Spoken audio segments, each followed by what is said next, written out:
much, everyone, for staying with us. So, a few weeks ago, the presidency released a statement disengaging the special assistant on digital and creative economy, Mr. Fegho Umunubo.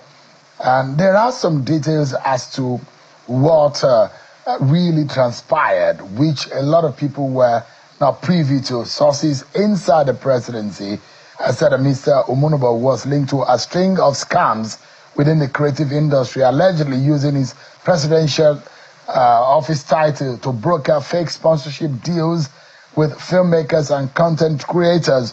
One of the most talked about cases involved an author and filmmaker, Arese Ugu, a creator of the Smart Money Woman, who accused Umunubo of promising a 10 million naira sponsorship for a new project, a deal that, according to her, never materialized. Well, according to the insiders within the presidential villa, they said this is not an isolated case, and several industry players were reportedly to have lured into similar bogus arrangements with Umunubo, leveraging his office in the vice president wing to gain credibility. Though quietly relieved of his duties in August, he continued, according to the sources, to present himself as a presidential aide until the State House publicly disowned him. In the strongly worded statement, the government wants stakeholders to steer clear of Mr. Fegho, saying anyone who deals with Mr. Fegho in the name of President Tinubu's administration does so at his own risk. Now, tonight, we shall be getting to know from Mr. Fegho's side and his perspectives. Did he engage in all of these scams? What are these scandals about? Did he use his office to scam Nigerians? What about Arese's case? Fegho Umunubo is live for us here, former special assistant to President Bola Tinubu on digital and creative economy in the office of the vice president. Thanks so much, Fegho, for joining us tonight. Thank you very much, Shane, for having me here.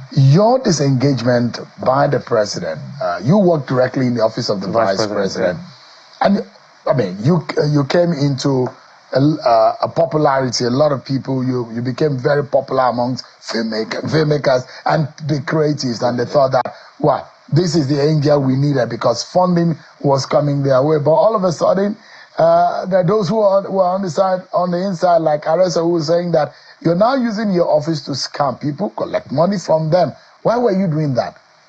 Thank you very much for asking that question. It's a very, very interesting question.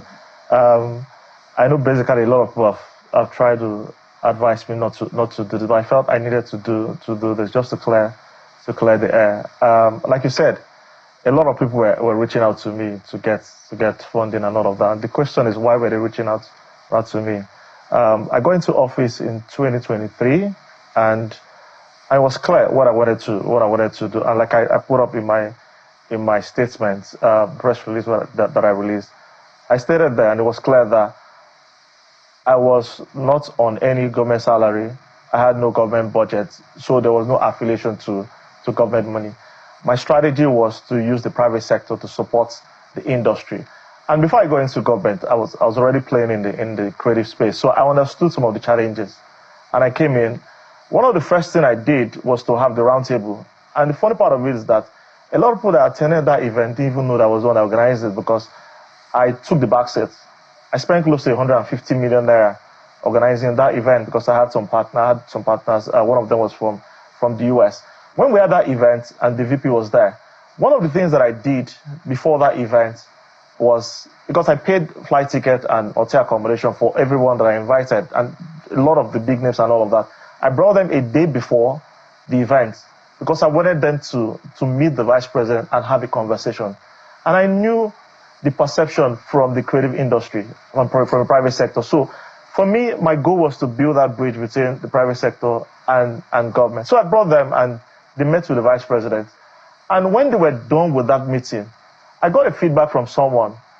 This is a very popular person, so I'll try as much as possible not to mention names. And he told me that his plan for the event was to antagonize a lot of the government officials at the event. But after speaking to the VP, because the first thing the vice president did was to apologize to everyone that we know that we've not given a lot of support to the creative industry, but things will change. So that changed a lot of things, first of all. And I was happy that I got that feedback from someone like that. Then we had the event, the VP was there. Sorry. Then one of my sponsors of that event was Providence Bank. The MD was there. He came for the event because before then, I was having a conversation with him. I said, okay, let's hold on these conversations until that event. So they attended the event, and he came back and said, because from that conversation, we got a lot of feedback, and some of the feedback we got were access to finance, capacity development, and also infrastructure. So those were three key issues that were taken from that event. And the top there was access to finance. And I thought to myself, how can I solve this problem?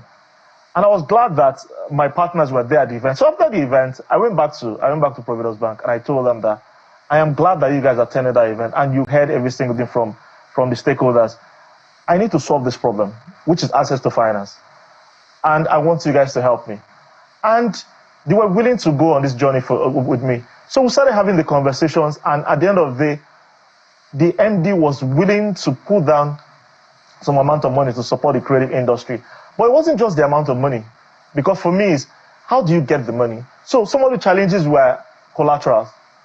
I know it's difficult for creatives to get collaterals to access those finance. So my conversation was, can we take out this collateral? Because creatives are not like the oil and gas or those in construction.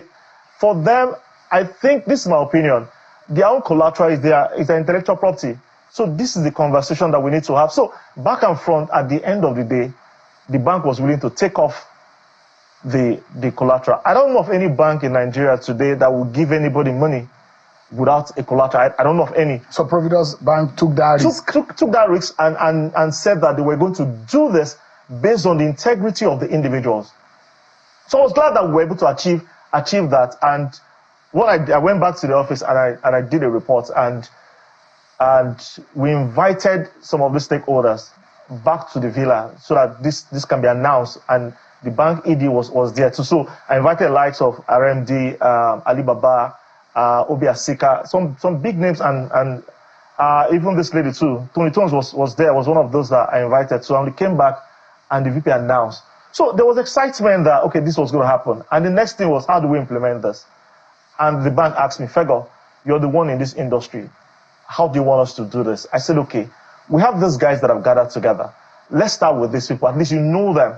You can bank on their integrity and say, okay, we're going to do this based on what you guys have done before. Then they started the vetting process. What I did was, because this was a project, I ensured that I was in that whole conversation. So when they were interviewing everyone, so what they told them to do was do a project document on the film we want to produce and present it. So they did all of those vetting. I sat in all the different vetting process. And when they were done, the chief risk officer, because it's loaned, it has to be in his deck. So him and his team, they vet all the application. Then they go back and said, Fegho, we've gone through all the documents, we've gone through all the interviews and all of that. These are the people that we've selected. So the names were RMD, Obi Emenelu, I hope I got that name correctly. What's the guy's name? William Ochemba and Tito Gofere.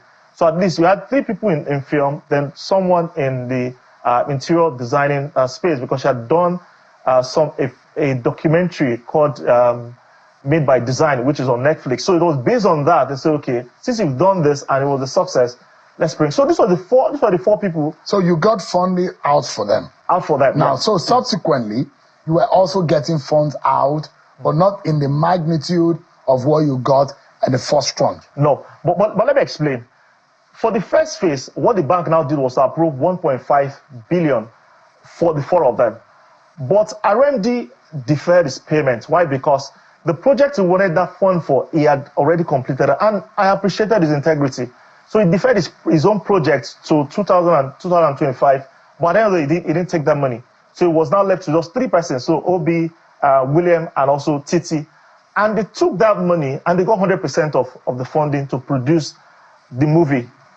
And I attended the production of this guy, because for me, I also wanted to ensure that they were going to use that money for the purpose that they got the money from.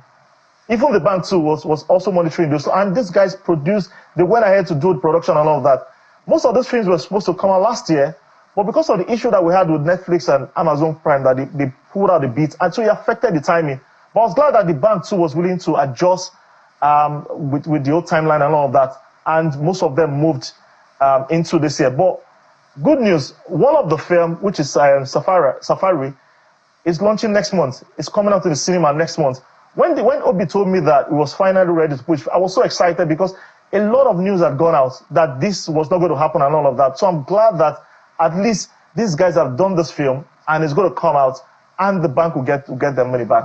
And for me, it was critical for us to get this right, because my vision was to have other banks come in.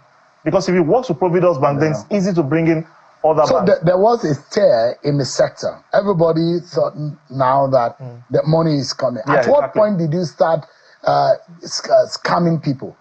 Because that's the word. Arese went online and said, you collected money, but you were not given. When were you scamming people? You took money, the money that doesn't belong to you, and you were scamming, and they were saying that you were collecting kickbacks too. Okay, fantastic. So after the first batch, because a lot of people didn't believe that this was going to work.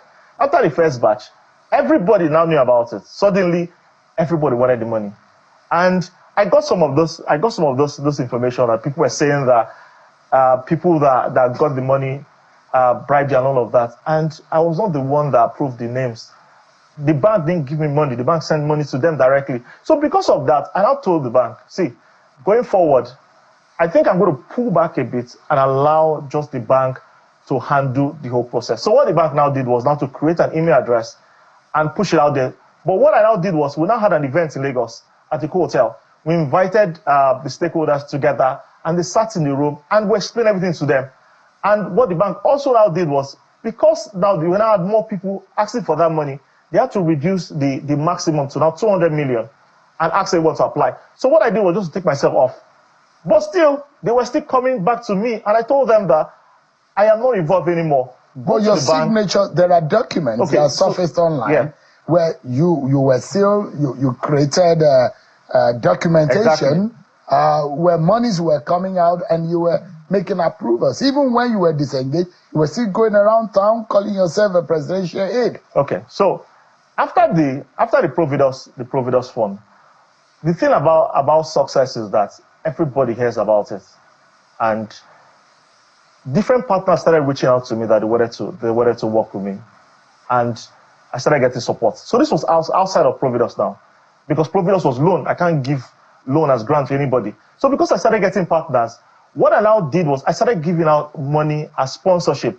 There were a few people that I gave money without signing any agreement. So like AY got money for AY Life in 2024. I was not even in that event. I gave him then also Shei Law. Then once I did that and people started seeing it, I started getting a lot of requests. I got close to 500 emails requesting for money. I have not said this anywhere. I had to reach out to a lot of my friends to give me loan, personal loan, that I have to pay outside of government, close to 200 million naira to be able to do this work. I gave out close to 500 million. Out of that money was the money I got from people that had to do. Give me a moment, please, because I'm going to ask you. You were given a query from the office of the vice president. You were disengaged, and there are those who are asking the Arese matter. You have not. I'm going to one or two times now. You have not reacted to Arese matter. Where is Arese's money? And there are other people who said their matter is like Arese's own. I'll allow you to respond to that. Okay. We'll be right back, everyone. Stay with us. Thanks so much. Fegho Umunubo is still speaking with us. He was disengaged by the presidency. He served as the special assistant to the president on creative economy from the office of the vice president. So I was asking specifically, there was a memo querying you about your activities and how you do disburse money and what has been seen as high-handedness, and you were thereafter disengaged. There was an investigation that we understand was supposed to be done on you and your activities and how you use official logo and letterhead for funds and monies that were not gotten approval from the office of the vice president. Why were you doing all of that? Okay. I made mention of the number of requests that I got in terms of people asking for money. And I knew it was going to be difficult for me to manage all of this, because so what I did was now to create a structure where we said, we will support you, but you have to give us 60 working days before money can be released, because the numbers were a lot. So we needed to manage. They're close to, I sent an Excel sheet to you. They're close to 50 projects that we sponsored. There was no way, because it's not my money. I have to go out to look for money to support this. So that's what we're doing. And that's why I did that agreement, because I wanted the documentation to show, and I used my office to do that. But did you get approval? So that was the mistake that I made, because for every single thing that I did in that office, I had reports that I submitted. So the people in the villa knew every single thing I was doing, but I didn't inform my boss that I was giving them this agreement to sign. But I was doing that because I wanted documentation. I was in my office. So for RSS issue, that was not the first time we're supporting RSS. Like I made a mention that there were four premier that we sponsored. RSS was one of them. We sponsored the Smart Money Woman. In terms, because I don't have so much time, RSS events happened on the 24th of October 2024. And if you see the agreement that I gave you, you will see 60 working days. But still, the first payment that was given to RSL was on the 14th of November. That was not even 60 working days. So there were people that I even had to even compromise to even give money. Why? Because she was putting a lot of pressure. And sincerely, I supported her because I felt she had a good project. That was the first one. Then the second one, she came back again and said she needed money. And we told her that we don't have money. If you see, I also send you emails. Every single time that they send a request, I don't respond to it. So I have 5 teams in Lagos, 5 teams in Abuja. They respond because I wanted to cut myself away from this, because I didn't want to get emotional. But sometimes these guys can drag you into that space. And we gave her that agreement to sign. I was 60 working days. And there was a clause there that said that if we're not able to pay in 60 working days, you have to give us time. So it was open-ended. But did you explain to RSS? Everybody will explain to everybody. And I want to assume that everybody can read, because she signed that stuff. So she read that document and she put it out there. And but she was sending you constant messages to say, my money is still being held. They're worried, and at some point you blocked her. Yes. And all of these details she put online. Fantastic. If you see the message I sent to you, I try to take myself away from money conversation. Like I said, so I don't get emotional or don't get sentimental about it, because there was a team managing that. And I told her there's a channel, because that's where you've been communicating to. So why are you bringing this to me? Because now you're trying to make it a friendship thing. I said, I don't want to do that. And I said in that message, I said, please write to the proper channel. And that's what I did. I started sending me following messages because I didn't want to respond to that. That's why I blocked her. Because all of these things, there are those on the inside in the villa who said you were not getting a proper approval. And all of those things were on the table and on the handlings that you were doing. Can you for a fact say you were never scamming people? Because there are those who say in their names you got money, but you never get it released to them. And because there are no approvals, it was just you and you getting the money, and the money never gets into these people. Sheung, I worked in the private sector before I got into government. There's a principle of sponsorship. It's free money. Even corporate organizations to have those kind of structure too. It is not your money. So I go to ask people for money because I want to support you. But you said you were siphoning that money. How can I siphon it? The system is not aware that you got those money, and the people who applied for the money, they never got it. Sheung, I told Did you see the language in RSS state? I saw the language. I saw it. And there are those who agreed. There are those who said you gave some money to some people who do their shows. When it came to them, you blanked out. I cannot support everybody. So imagine if the whole 500 requests that came to me, I told all of them yes. How would I have managed it? What do you say about your reputation today? Because you were disengaged. In the thinking of the system that you were a scammer, and there was a lot of scandal under your watch. Sheung, I think my work speaks for me. One of the things I tried to do was on my Instagram page, I always posted everyone that was supported. So what I would say is that my work will speak for me. Everyone that I supported. Did you embezzle money? Never. Did you siphon funds? Never. Did you scam any of these people? Never. And I have every single... Those people who said I have you scammed every them. single documentation. Let me tell you what we're doing. And they know that it will be difficult for me to respond on social media. So it's like you're using that to blackmail me because you know that I won't be able to respond. Did you regret ever doing this? Ever supporting? Taking that appointment? I don't, because I wanted to serve. I will never regret ever taking that. If there's something for you to do to have corrected this, what would that be?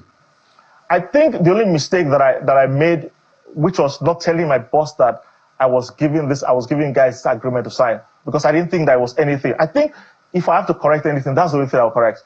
But regretting ever supporting the creative industry or doing the work, it was stressful. I will go home, sleepless nights and every single thing. Why? Because I'm supporting people that I don't even know.